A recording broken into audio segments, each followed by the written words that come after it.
Salutations, gaming enthusiasts! George Mario Nerd here! It sure has been several months since my last scripted video, hasn't it? Well, good news if you missed them or didn't care about my Let's Play videos, because I'm going to be focused on scripted content from now on. During the last several months where I was focused getting my Let's Plays finished, I played through several smaller games I fancied talking about on the channel, but not enough to make several dedicated review videos for them. So please enjoy these fairly short, less beefy than usual mini reviews! Spoilers ahead for all these games. There will be timestamps in the description if you want to skip anything. Then subscribe for lots more Mario content. Do it. Do it. Do it. Do it. Do it.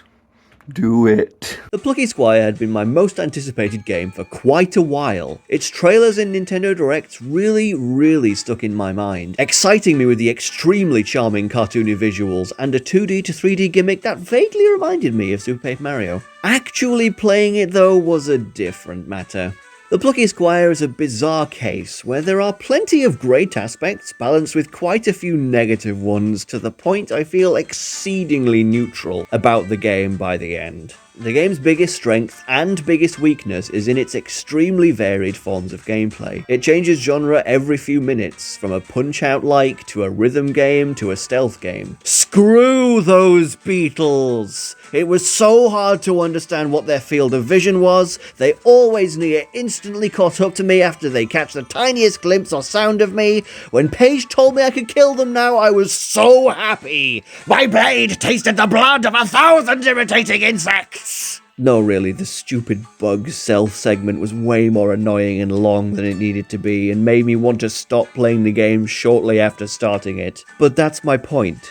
With so many different gameplay styles, it's almost guaranteed that you'll enjoy or love some, but dislike or hate others. The enjoyment you get with the Plucky Squire is at least somewhat proportional to how broad your gaming tastes are. But it's not all random weird gameplay, that's only about 30% of it. Most of it is still either top-down 2D gameplay, mostly inside the book, or 3D platforming outside of it. And these are mostly very solid and fun. Sometimes in just a solid, straightforward way, and sometimes in an extremely creative, mind-bending way when you need to go back and forth between the two sides of reality. Alas, with how often the gameplay changes, I kinda struggle to remember everything. It's all kind of a jumbled mess in my memory. On the plus side, I'll probably have a great time replaying it someday, since I've already forgotten a lot of the specifics since playing it a few months ago. It's unfortunate that the gameplay that stuck most in my mind was the terrible beetle bits, though there were much better, more clearly defined stealth segments with the mouse later on.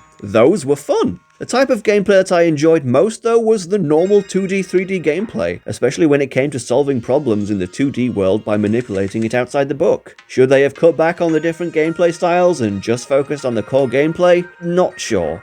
Maybe a bit. These are mini reviews, and I cannot be bothered to replay all these games so they can be fresh in my mind. My mouldy months-old recollections are all you're getting, I'm afraid. I should also briefly mention that I encountered a fair few glitches while playing through this game, which I suppose is to be expected of a newly released indie game. Several soft locks, some cutscene jankiness, the page would often turn before all the words were on screen, etc. They happened often enough to be annoying, but bear in mind I played the game right after release, and they've probably been fixed by now. I'll give it a solid 8 out of 12 score for gameplay. I could see my opinion of it improve upon replay, or maybe even go down a little, but for now I feel too mixed on the variety it offers to score it very high. There's still a lot of creativity and fun here, not all of it lands for me though. The story and characters in the Plucky Squire are pretty darn great. It gets pretty meta since several characters become aware they're living inside a book, but I like how this doesn't make anyone depressed about not being real or their lives not mattering. They're still sentient beings with free will and influence on the world, they just inhabit a different plane of existence within this book's living pages. Moonbeard's a cool guy, and I'm pretty sure he's supposed to have a Yorkshire accent, which I don't see much in media, so that's neat. I like Jot's friends, and Humgrump is an interesting villain. I love how the narrator turns against you once Humgrump takes over the book's story. It's very funny. The game is pretty funny all round a lot of the time, actually. I won't go into too much detail about the story because I've forgotten a lot of it. This is an extremely professionally made review, but I remember it being good. Good writing. Nice writing. 4 out of 6. The way this game looks is the other thing that made it stick in my mind for so long. Another thing that made me so excited to play the Plucky Squire. The 2D environments in the book look adorably fantastic, and the bedroom outside the book looks realistic in a usually cozy way. I love doing platforming around the various toys and whatnot, and though I didn't enjoy all of the different varied gameplay segments, they all look distinct and great. This game looks stupendous across the board. The only thing I didn't like the look of was the Face Raiders-esque final boss, but I think it was supposed to look unpleasant, so I won't hold that against the game. A perfect 6 out of 6. The music in the Plucky Squire is okay, a decent little going on an adventure soundtrack.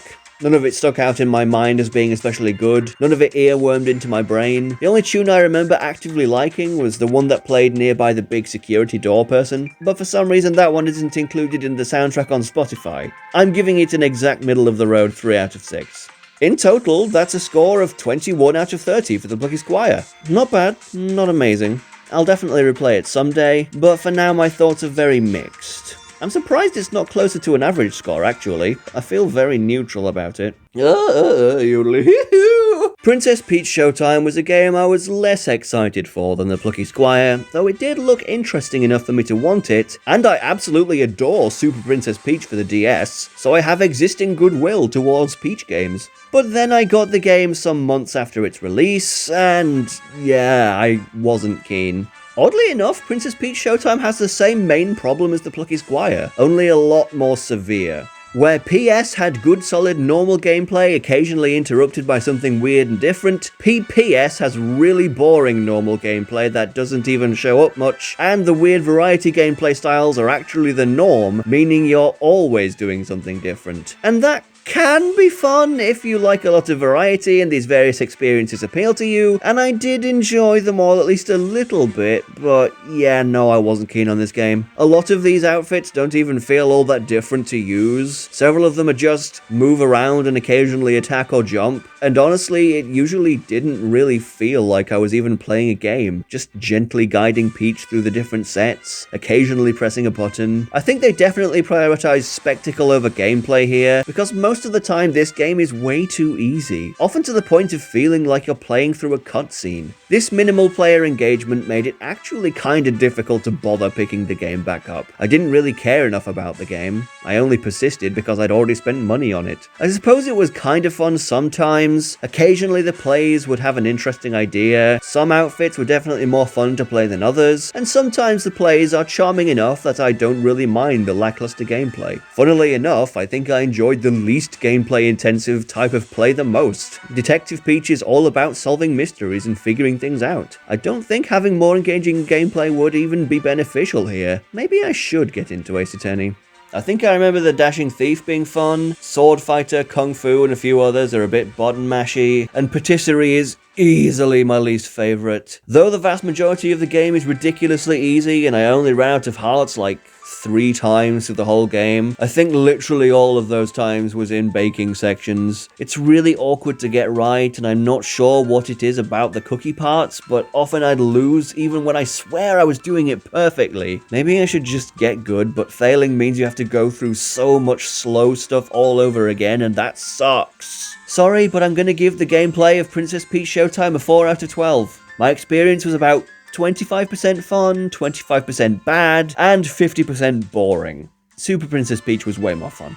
This game excels more in its other, less important aspects. For instance, the devs seem to value spectacle way more than entertaining gameplay. But yeah, the game looks good. Peach's various outfits and costumes all look really good. Some cute, some cool, with her sword fighting fit being my favourite. She looks so swashbuckling. Obviously, most of the areas in this game are artificially manufactured stage productions, so there's lots of like wooden props in place of real versions of objects, and things like fake buildings and backgrounds. It's an interesting look, at least for a Mario game, though it can be hard to take hazards like wooden fire cutouts seriously. Like I said earlier, this game often feels like you're just playing through a cutscene with very little input from the player. And while that means it's not very fun, at least cutscenes are supposed to look good, and this game does its spectacle well. Lots of big cool set pieces, and the bizarro areas in the basement are especially interesting to look at. It doesn't have an especially appealing or distinct aesthetic like the Plucky Squire or certain other games from later in this list have, and though it does a good job with what it has, and there are parts of the game I love the the look of, like the mermaid underwater sections, I just don't care for this aesthetic as much as I do, say, Arzette's. So I'll give Princess Peach Showtime a 4 out of 6 for visuals.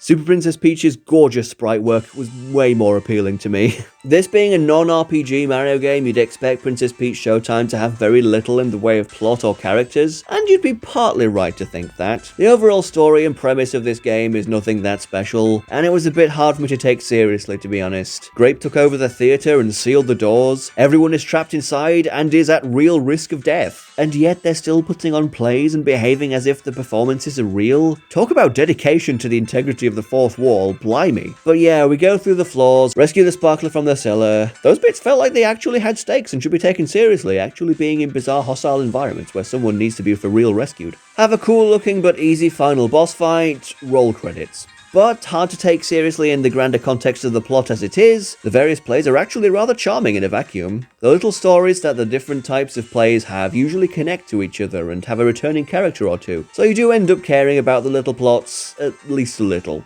Again, in terms of plot, I like the Detective Peach segments the most. They were forced to actually write something somewhat interesting, and I love both your assistant and the detective sparkler. The huge guffaw I let out when the assistant said, "We found the bomb!" Wait, why are we happy about that?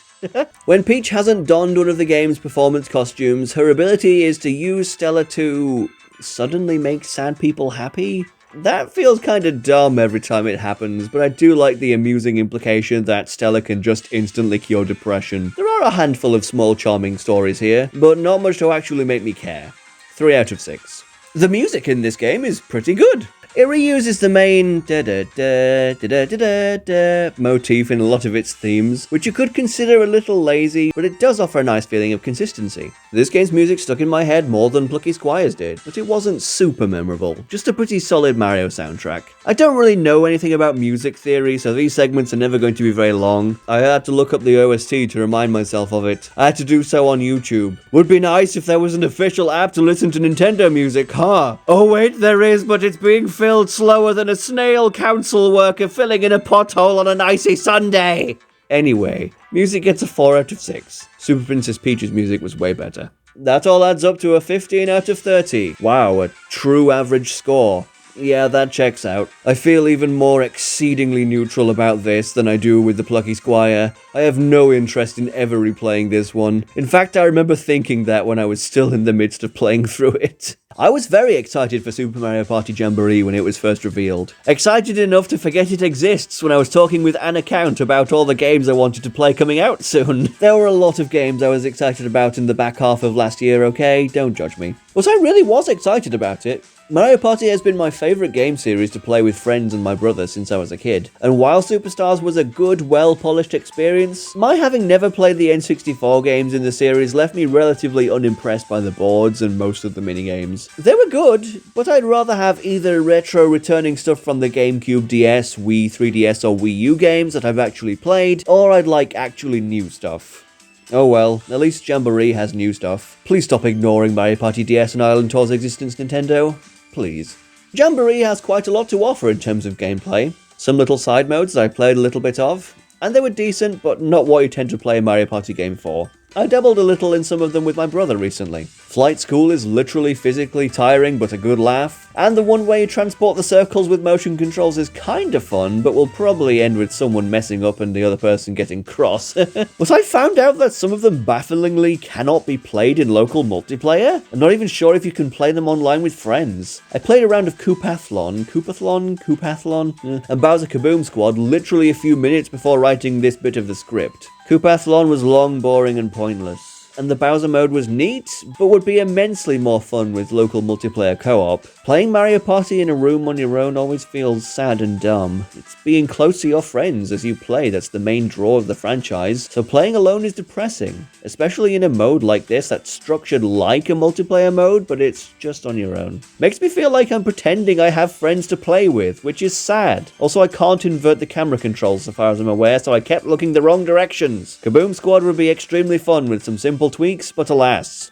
I was surprised to see that this game actually has a rather unique and fairly substantial single-player campaign. And I know I just said playing Mario Party alone is depressing, but this doesn't have you pretend like you're playing with other people and embraces going on a little journey by yourself. It's a chill little mode where you wander freely around the boards, which is honestly kind of fun on its own, and you do a bunch of little side quests to help set them up, which sometimes involves minigames, leading to a boss at the end. It's been a while, but welcome back, Mario Party 9. I had a genuinely good time with this mode. It was really chill, and I missed the boss fights. I'll talk a bit more about this mode in the story section. Jamboree actually has the most minigames in the whole series apparently, which I was really surprised to read when I looked at Super Mario Wiki and found out, because I would have guessed it has fewer minigames than usual. Playing the boards in this game, I found myself playing the same ones a lot more than usual in other entries. I think this is because a lot of the minigames are either only in other modes, and because some of them are only playable with a single Joy-Con. Speaking of which, what a wasted opportunity to bring back some Mario Party 8 minigames, right? This is unfortunate because the boards are by far the mode I'm most interested in playing, to the point I might not even bother touching any of the other ones after briefly messing around with them. And I definitely rather use both Joy-Cons or a proper controller as they're way more comfortable.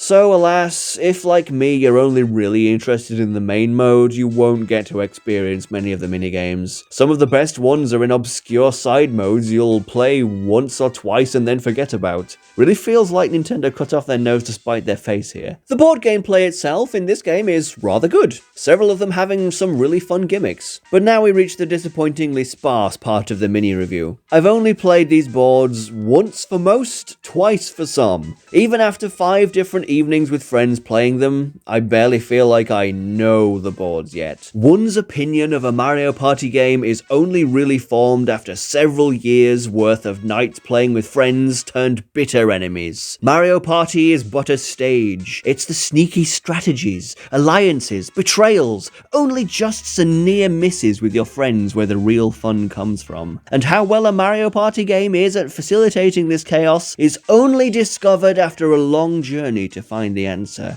Valid Mario Party opinions are only forged in blood and tears, both your own and that of your enemies.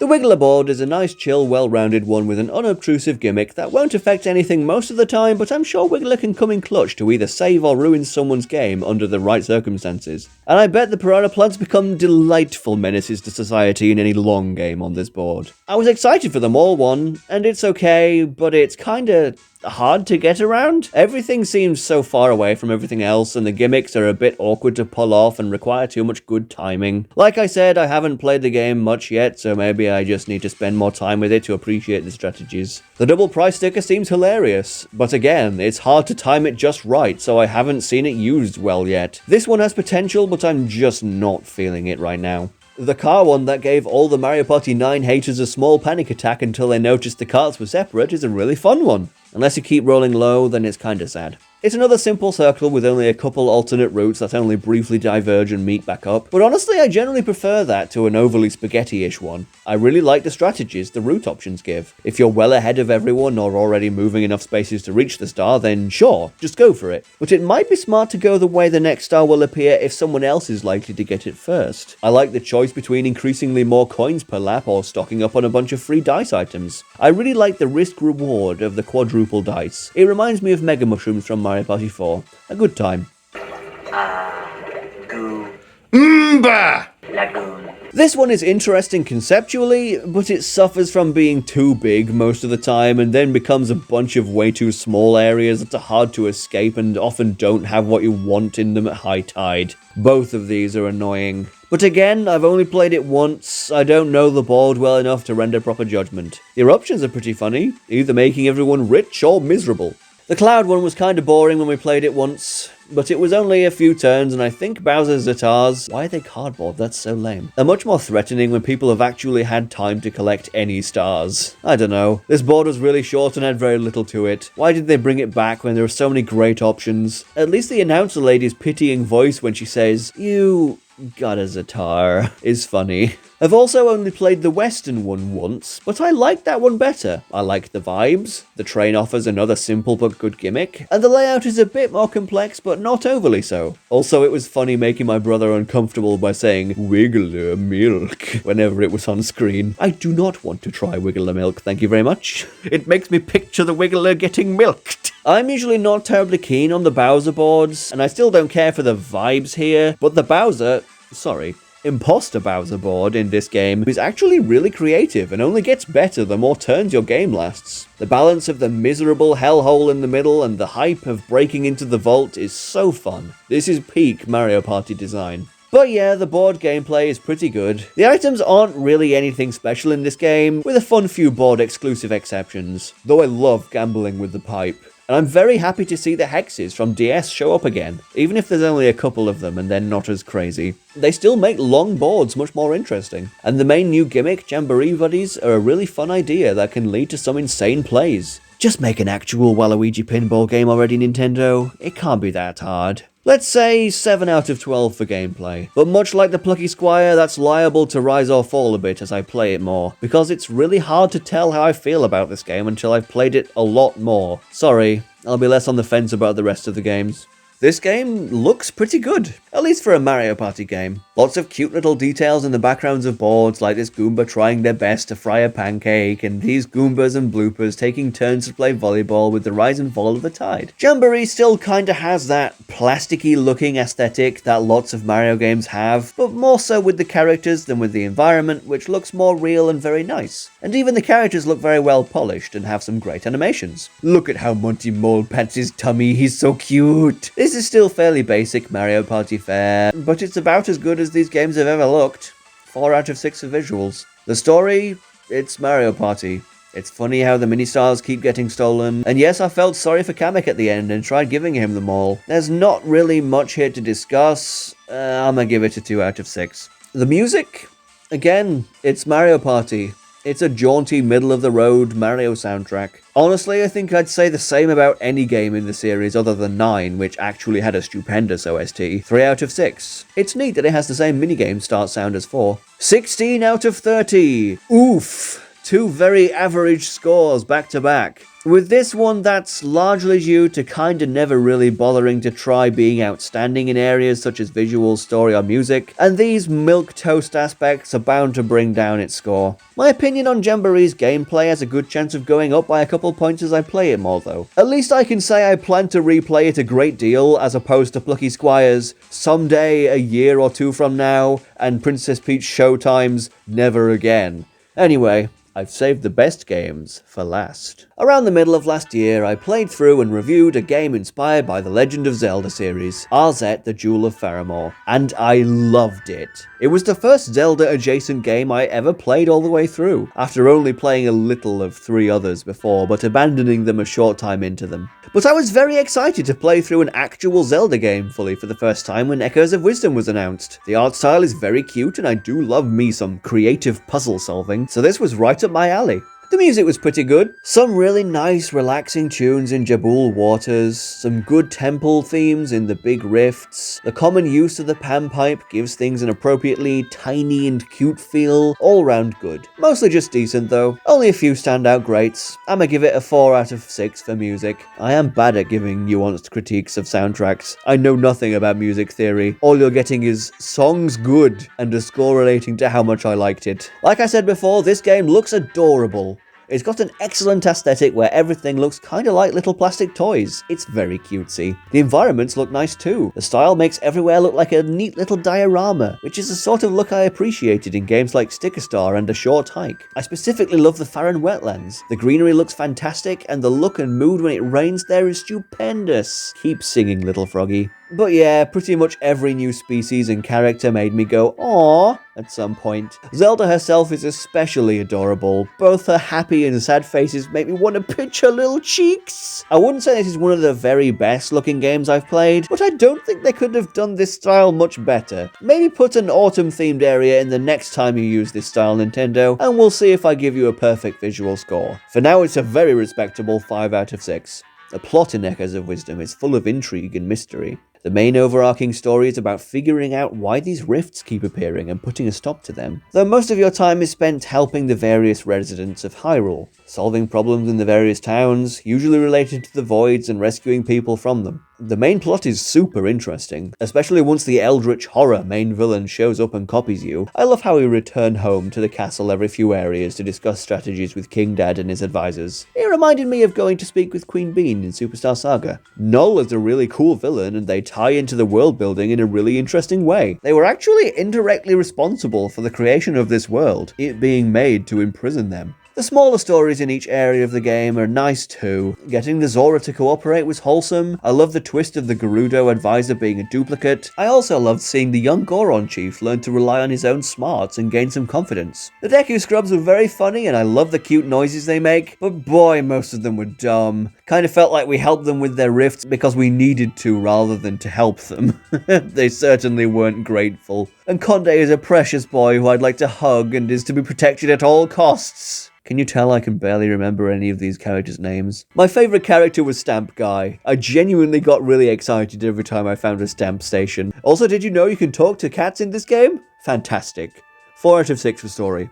Echoes of Wisdom plays unlike any other game I've experienced. It's extremely fun collecting all the echoes of objects and enemies to use in battle and puzzle solving. Every hurdle you come across is like a little puzzle you need to solve, but there's usually a bunch of different ways to overcome it. Some solutions are funny, some make you feel really clever, and sometimes there's a really tough puzzle like these pressure plates in that swamp temple that make you feel like an idiot as you waste hours failing to figure out how to press them at the same time. The gameplay loop here requires a lot more patience and thought than with how Link plays. Fights are generally much slower and less direct, and more about strategizing which monsters to summon than rushing in to attack. Honestly, I prefer this. I'm naturally slow and analytical about most things anyway. I can get overwhelmed and stressed easily when things are too fast and require quick thinking, so this game felt right up my alley. Though I can understand not everyone will enjoy playing games this way. There is this weird sort of Link-like form mode you can transform into if you just want to slash a sword or chuck some bombs, but to be honest, I almost never used it.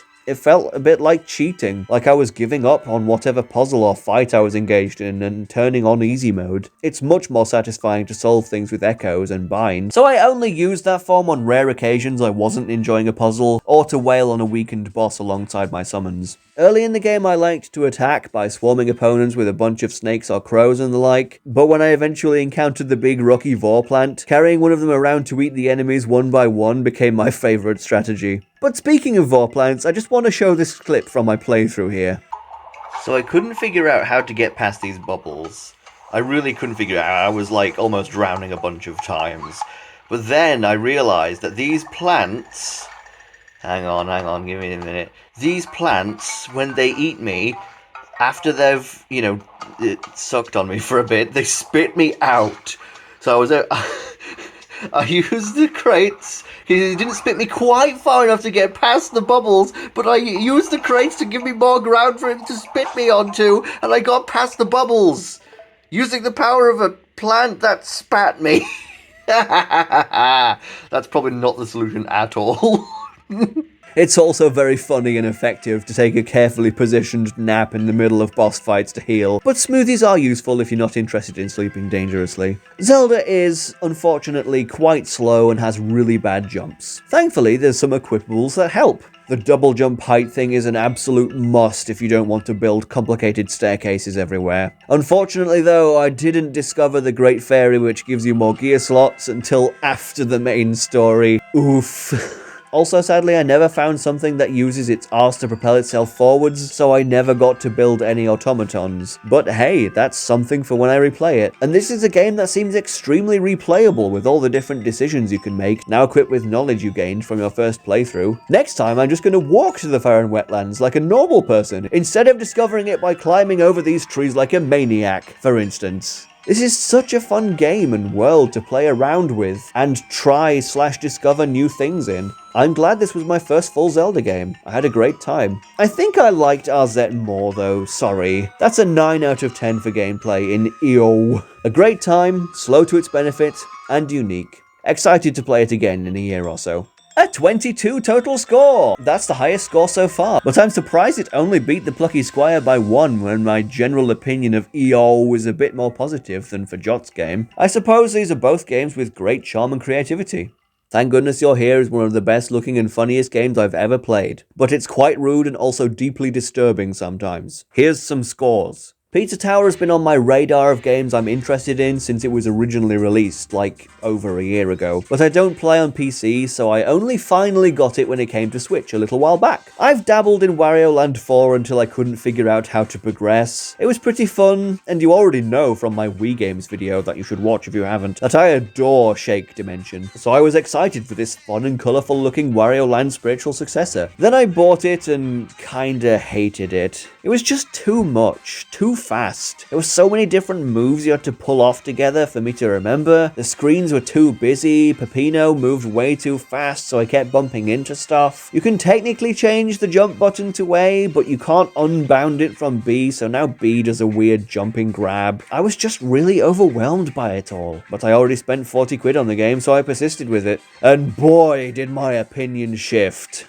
As I played more of Pizza Tower, I grew more and more used to the controls, until eventually I adapted to them and had a really good time. This game feels like Celeste, if Madeline was indestructible instead of fragile, and if her stress gave her the infinite stamina to become an unstoppable running and climbing machine. I eventually learned the movement system pretty well, and realised I should be looking ahead of me, not at Peppino. Oh my goodness, this game feels so incredible to play. This must be what it feels like to be on drugs. This is just pure crack. When you're going fast and chaining together all the right inputs and keeping your combos going, the adrenaline and hype you feel is exquisite. I'm not that good at it, mind you, and have mediocre scores on most of the levels, but honestly that just makes me excited to play through it again and again so I can improve. This thing is addictive, and it actually inspired me to start going on real runs again. Similar to a couple other games I've discussed today, this game has quite a few gimmicks across its different levels. But unlike those games, these are, mostly, all really fun, and mostly, don't clash with the game's main pace and flow. Every level has such a distinct personality and feel, and while there are definitely some I like more than others, I didn't dislike a single one. This game expertly kept me entertained the whole way through, and the bosses! They're a whole different flavour of fun, obviously requiring you to be more careful than in the main levels where you can't die. And boy did I die a lot. I struggled with each and every boss, but every time I died, I learned my opponent's patterns better bit by bit, hit by hit, until I could embarrass them in the early parts of their fights I once found so hard. They may all change their behaviour like 10 times over the course of the battles, and actually have twice as much health as what you first think, but no matter how much random crap I kept dying to, I never became despondent or tired of the fights. I just got more determined. Oh man, that final boss! After 2 whole difficult fights back to back, this one is obviously inspired by Large Fry, which makes me very happy. Pizza Head brings back the last 4 bosses to fight again, and Peppino snaps. He has had enough of these clowns! I don't think a game has ever filled me with as much hype as this final sequence where Peppino goes nuts and starts tearing through their hit points like tissue paper. It was so immeasurably gratifying. Should I have saved that for the story section? Whatever. It's a rare thing in games, but I love it when there's a sort of, you're the boss now, it's time for the enemies to struggle sequence. In fact, there was another level in this game that had a sequence like that in Don't Make a Sound, where it's mostly a kinda annoying stealth section. Hey, what's with all the stealth sections in these games? Even Echoes of Wisdom had a few which I didn't mention. They're extremely hit or miss, but mostly not great. Can we cut back on them a bit, please, developers? Anyway, I was going to mention how awesome and empowering it felt to just shoot all the animatronics in the face after a whole level of being really sneaky and careful. Very cathartic stuff. And then after beating the game, you unlock the noise to play through it again? And I enjoyed the game so much, I just immediately did exactly that and beat it as the noise in just 2 days? Both of these characters are so fun to play as. Noise is a bit more awkward to control and get past certain parts with, but boy, sometimes you can just keep pressing buttons and he just cuts through every obstacle like butter. I can't give Pizza Tower the elusive perfect score because I don't love all the parts, and I still find some of the controls a bit awkward. But blimey did this game exceed my expectations. 11 out of 12 for gameplay. Story is Pizza Tower's weakest aspect. There's nothing wrong with it, this just isn't a very story-ish game. The characters are all still very charming, and a lot of stuff here is communicated without any dialogue. Peppino is a stress-fueled greaseball, Gustavo and Brick are a huggable duo of goofballs, the Noise is a wonderfully chaotic little gremlin man who is lovable and hateable in equal measure, and Pizza Head is a honky-tonk asshole who just wants to be a problem because it's funny. Everyone and everything has so much personality and I love them. That's enough to get the game up to a 3 out of 6, even with such a minimal plot. Impressive, really. Pizza Tower has one of the best soundtracks I've ever heard. Banger after banger after banger. It's rare for this game to have a song I don't literally adore. The music really helps the whole gameplay experience feel alive and full of so much energy. Every level sounds so different, yet every level sounds fantastic. And oh, the return segment songs. The best songs to jam to while you run for your life. You should see me sprinting the last leg of my runs to Pizza Time. It feels so good to go flat out top speed to that song. I run like a maniac. This OST infected my brain for several months, and it's all over my Spotify playlists. It's both stupendous and big. 6 out of 6. Love the little Mario Sunshine doo-doo-doo-doo-doo-doos on the level title cards. I even love the song titles. Who could forget Receding Hairline Celebration Party? Or, yes, put the tree on my pizza. Brilliant. A lot of what I said about the music also applies to the visuals. Every level looks so different, yet every level looks amazing. This game is plastered head to toe in gorgeous pixel art and stupendously well animated characters and other assets. Pizza Tower has such an excellent and distinct visual style. Eye candy all the way. I think they executed what they were going for perfectly. 6 out of 6. Again, 26 points? Blimey, is that the highest score I've ever given a game? I can't be bothered to check. Pizza Tower is damn near perfect. I can't recommend it enough. Almost always when I finish a game, I'm like, yeah, that was fun. I'll replay that in a few years. But this is the extremely rare case I can see myself just picking the game up and replaying it casually several times a year. I don't need to wait several years to re-experience this game because replaying it soon would be boring. Because replaying these levels feels just as fun, if not more so, than replaying them for the first time. I can't wait to play again and get some S and P ranks. Well, that's 5 games reviewed and scored, and 1 game just briefly mentioned and scored because I didn't really feel comfortable discussing it on my channel. Here's all the scores together! Did you get a good enough look at them? Now?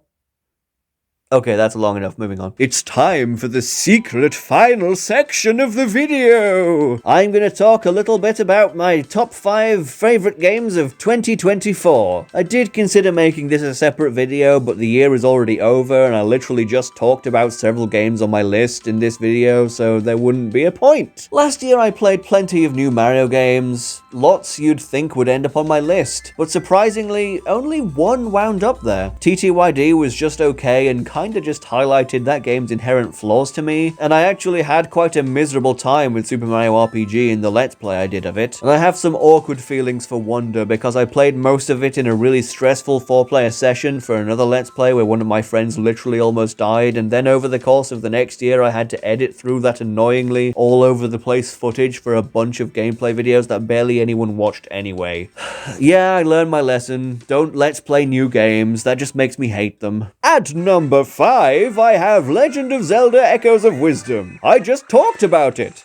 It's good. The number 4 spot gets taken by Arzette the Jewel of Faramore. I've already spoken about this one too, in its own review video. It was a fantastic experience all round and a really cozy game to play on my holiday to Ambleside last year. Go watch that video if you haven't. At number 3, we finally have a game I've barely mentioned on the channel before, Born of Bread. I think it actually came out in 2023, but I played it in 24, so I'm counting it. I don't want to talk about it too much here because I'm planning to give it its own video later this year, but it's an excellent game. A beautiful, well-written, and very funny Paper Mario spiritual success successor-type game with some really good distinct mechanics that, much like Bug Fables, I think actually improves on the classic Paper Mario formula. Though to be honest, I do think there's lots of room for improvement in those games. Subscribe and look forward to that video. Pizza Tower comes in at second. Nope, not even its near-perfect score could put it over my 2024 Game of the Year. Mario and Luigi Brothership. I thought about it a bit and decided that if I were to review Brothership, it would actually get a lower score than Pizza Tower. It doesn't matter if PT is technically the better game. This is brilliant, but I like this.